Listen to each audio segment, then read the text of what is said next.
Hello everyone, welcome to science explored. हमने पिछले video में रूट हेयर का structure, type of soil water, water potential, DPT, turgor pressure, plasmolysis ऐसे बहुत से पॉइंट्स डिस्कस कर लिए हैं। तो अभी हमें पता है कि प्लांट ये पानी को रूट हेयर से एब्सॉर्ब करते हैं through 3 processes: imbibition, diffusion and osmosis. But actually ये वाटर प्लांट में कैसे मूव होता है, मीन्स कौन से पाथ से, मतलब कौन से रास्ते से ये प्लांट के टिप तक पहुंचता है, ये अभी हमें जानना है। So our today's topic is path of water in root. तो चलिए आज का ये वीडियो स्टार्ट करते हैं। Water is absorb by root hair cell through imbibition, diffusion and osmosis. तो पिछले वीडियो में हमने डिस्कस किया था कि जो प्लांट के रूट होते हैं ये 3 रीजन में डिवाइड किए गए हैं। सबसे नीचे वाला जो रीजन होता है वो होता है रीजन ऑफ सेल डिवीजन। दूसरा वाला रीजन रहेगा रीजन ऑफ सेल इलोंगेशन। तीसरा जो रीजन है वो है reason of cell maturation. Okay, तो ये तीसरा जो रीजन है, मैचुरेशन वाला रीजन, यहीं से ऐसे रूट हेयर निकले हैं और यही रूट हेयर पानी को एब्सॉर्ब करने में प्लांट की हेल्प करता है। नेक्स्ट पॉइंट देखिए क्या है। According to the Munch, water moves from soil to xylem. आपको पता है कि पानी ये किससे ऊपर जाता है, कौन से टिश्यू से ऊपर जाता है? तो जाइलम जो होता है प्लांट के पास, ये वाटर को कैरी करते हैं। और दूसरे टिश्यू रहते हैं फ्लोएम। जो फ्लोएम है वो फ्लोएम फूड को कैरी करते हैं। आपको याद रखना है कि फ्लोएम ये फूड को कैरी करते हैं और जो जाइलम रहते हैं ये जाइलम वाटर को कैरी करते हैं। सो इस साइंटिस्ट ने बोला था कि water moves from soil to xylem through epidermis, cortex, endodermis, pericycle along with 2 different pathway. अब इसका मीनिंग क्या है? तो यहाँ पे ये जो डायग्राम है ये डायग्राम है टीएस ऑफ रूट, मतलब रूट का ट्रांसवर्स सेक्शन की ये डायग्राम है। ठीक है, अब इस डायग्राम में देखिए, अगर हम इस डायग्राम को अच्छे से देखेंगे तो सबसे बाहर वाला जो पोर्शन है वो रहेगा इपीब्लेमा। इपीब्लेमा मतलब ही होता है इपीडर्मिस। ठीक है, अगर रूट को अगर हम ऐसे निकालेंगे तो ये सबसे बाहर वाली जो साइड है, ये वाली जो सेल्स है, ये इपीब्लेमा है। इसके अंदर ऐसे बड़े बड़े सेल रहेंगे, इसे हम कहते हैं कॉर्टेक्स। अब कॉर्टेक्स से अंदर अगर हम जाएंगे तो यहाँ पे एंडोडर्मिस के सेल रहेंगे। मान लो ये ऐसे सेल्स, तो ये एंडोडर्मिस है। इसके अंदर रहते हैं जाइलम और फ्लोएम। ठीक है, तो यही डायग्राम हम इस डायग्राम में, ये ग्रीन डायग्राम में समझ लेंगे। तो ये रूट का टीएस सेक्शन है। तो यहाँ पे सबसे बाहर वाला पोर्शन है इपीब्लेमा। तो पानी ऐसे इस रूट हेयर से, ये यूनिसेल्युलर हेयर है, रूट जो होते हैं, रूट हेयर जो है वो यूनिसेल्युलर हेयर है। सो यहाँ से ऐसे पानी आएगा। तो सबसे पहले पानी कहाँ पे जाएगा? इस इपीब्लेमा में। वहाँ से पानी जाएगा कॉर्टेक्स में। कॉर्टेक्स से वो जाएगा एंडोडर्मिस। एंडोडर्मिस से जाएगा पेरिसाइकल।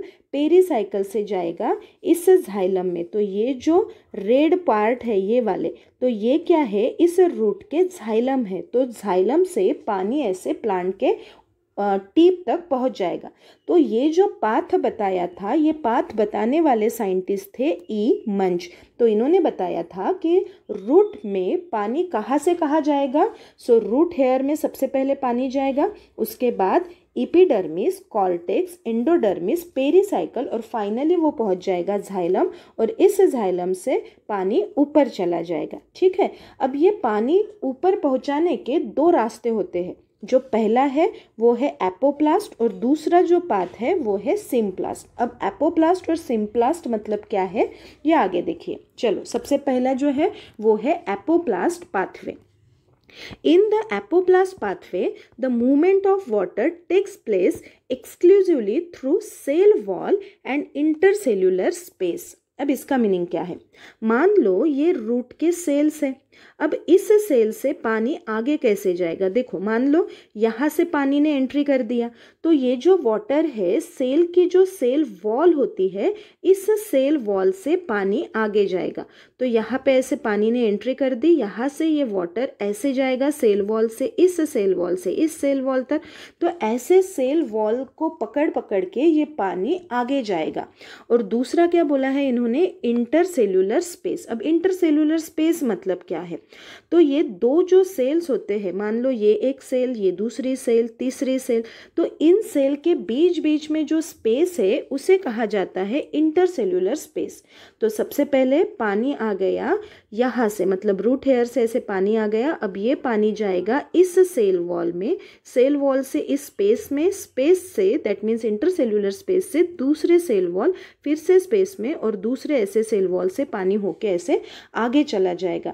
तो ये जो पाथ है इसे कहा जाता है एपोप्लास्ट पाथवे। ठीक है, नेक्स्ट पॉइंट देखिए, this movement is non osmotic. तो ये मूवमेंट नॉन ऑस्मोटिक है। ऑस्मोसिस का मतलब आपको पता है कि जब पानी हायर टू लोअर कॉन्सेंट्रेशन में जाता है विद द हेल्प ऑफ या फिर थ्रू सेमी परमिएबल मेम्ब्रेन, मतलब पानी हायर टू लोअर कॉन्सेंट्रेशन में सेमी परमिएबल मेम्ब्रेन को क्रॉस करके जाएगा, उसे हम ऑस्मोसिस कहते हैं। बट यहाँ पे ऑस्मोसिस की प्रोसेस नहीं होगी, यहाँ पे डिफ्यूजन होगा। मतलब डिफ्यूजन में भी हायर से लोअर कॉन्सेंट्रेशन में ही मटेरियल जाता है, बट डिफ्यूजन में कोई सेमी परमिएबल मेम्ब्रेन नहीं होती है। तो यहाँ पे रूट के जो सेल्स है, सेल टू सेल मतलब सेल वॉल से दूसरे सेल वॉल तक पानी जाएगा, बट यहाँ पे कोई सेमी परमिएबल मेम्ब्रेन नहीं है। इस वजह से यहाँ पे मैंने पॉइंट लिखा है कि this movement is non-osmotic and occur due to the diffusion। तो ये डिफ्यूजन के प्रोसेस से पानी एक सेल से दूसरे सेल में जाएगा थ्रू सेल वॉल। ठीक है, नेक्स्ट पॉइंट देखिए, in apoplast the water flows rapidly. अब इसमें जो वाटर का फ्लो रहेगा वो बहुत फास्टली आगे आगे जाएगा। जैसे कि इस डायग्राम में देखिए, सबसे नीचे वाला पॉइंट देखिए, यहाँ पे देखिए सिम्प्लास्ट, जो फेंट येलो कलर है वो सिम्प्लास्ट बताया है, और दूसरा कलर जो है वो एपोप्लास्ट है। तो एपोप्लास्ट मतलब क्या है, वाटर मान लो इस रूट हेयर से ऐसे अंदर आ गया पहली सेल में, ये इसके सेल वॉल में चला गया। देखो ये सेल वॉल है बाहर से, दूसरे सेल वॉल से दूसरे सेल के सेल वॉल में चला गया। तो ऐसे करते हुए पानी ये आगे जाएगा। तो ये जो फ्लो रहेगा, इस पानी का फ्लो रहेगा वो कैसे रहेगा, रैपिड रहेगा। इसमें ऑस्मोसिस नहीं होगा, यहाँ पे डिफ्यूजन होगा, और पानी सेल वॉल टू दूसरे सेल वॉल तक जब पानी जाता है इसे एपोप्लास्ट पाथवे कहते हैं। ठीक है, तो यहाँ से ऐसे पानी आ गया, ये cell wall to cell wall, ये पानी ऐसे करते हुए जाइलम तक ये पानी पहुँच जाएगा। नेक्स्ट पाथवे होता है सिम्प्लास्ट पाथवे, जिसे ट्रांसमेम्ब्रेन पाथवे भी कहा जाता है।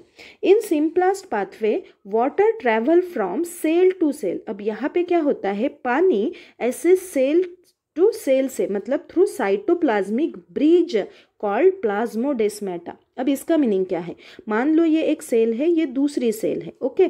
अब यहाँ से पानी ऐसे डायरेक्टली सेल के अंदर आएगा जहाँ पे साइटोप्लाज्म है।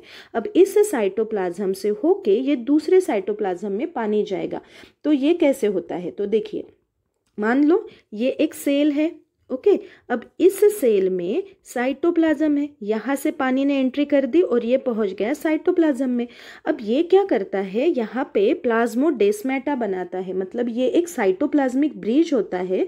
अब साइटोप्लाज्मिक ब्रिज मतलब क्या, अब पहली सेल जो है इसने ऐसे दूसरे सेल के साथ एक ब्रिज बना दिया, तो यहाँ से पानी इस ब्रिज से होके दूसरे सेल के साइटोप्लाज्म में पहुँच जाएगा। तो ये जो बीच वाला ब्रिज है, इस ब्रिज को कहा जाता है प्लाज्मोडेस्माटा। सो सिम्प्लास्ट पाथवे में क्या होता है, पानी ये एक सेल से दूसरे सेल में जाएगा, बट प्लाज्मोडेस्माटा के हेल्प से, मतलब साइटोप्लाज्मिक मूवमेंट, ऐसे इस साइटोप्लाज्म में आके दूसरे साइटोप्लाज्म से ये वाटर ऐसे आगे आगे नेक्स्ट सेल तक पहुंच जाएगा। तो ये जो पाथ है इसे कहा जाता है सिम्प्लास्ट पाथवे।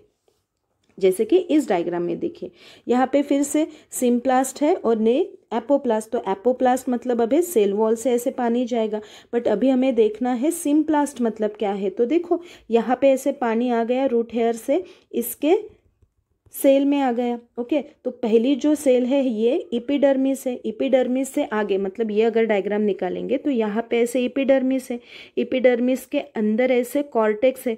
तो इपिडर्मिस से ये कॉर्टेक्स में direct cell to cell contact में आके साइटोप्लाज्म से ऐसे ये पानी आगे आगे जाएगा, कॉर्टेक्स से एंडोडर्मिस में, एंडोडर्मिस से पेरीसाइकिल में और पेरीसाइकिल से फाइनली जाइलम में ये पानी पहुंच जाएगा। तो ये जो पाथवे है इसे कहा जाता है symplast pathway. The plasmodesmata interconnects the cytoplasm of all cell and form cytoplasmic network called symplast। जो मैंने अभी बताया है कि ये नेटवर्क बनाएगा, जो ब्रिज है उसे कहा जाता है प्लाज्मोडेस्माटा। नेक्स्ट पॉइंट देखिए, in symplast the water flows slowly. अब यहाँ पे जो पानी है ये स्लोली आगे जाता है एज कंपेयर टू एपोप्लास्ट। तो ये हो गया सिम्प्लास्ट। अब सिम्प्लास्ट जो है यहाँ पे एक दिक्कत होती है, देखिए क्या है, endodermal cell are with casparian strip. तो ये जो एंडोडर्मिस है इसके अंदर एक कैस्पेरिन स्ट्रिप होती है। जो कैस्पेरिन स्ट्रिप वैक्सी सब्सटेंस से बनी है जिसका नाम है सुबेरिन। अब ये सुबेरिन क्या करती है, it does not allow water to pass through it. तो इसके अंदर पानी को नहीं आने देती है। तो ये डायग्राम हम ऐसे जूम करके पहले समझ लेते हैं।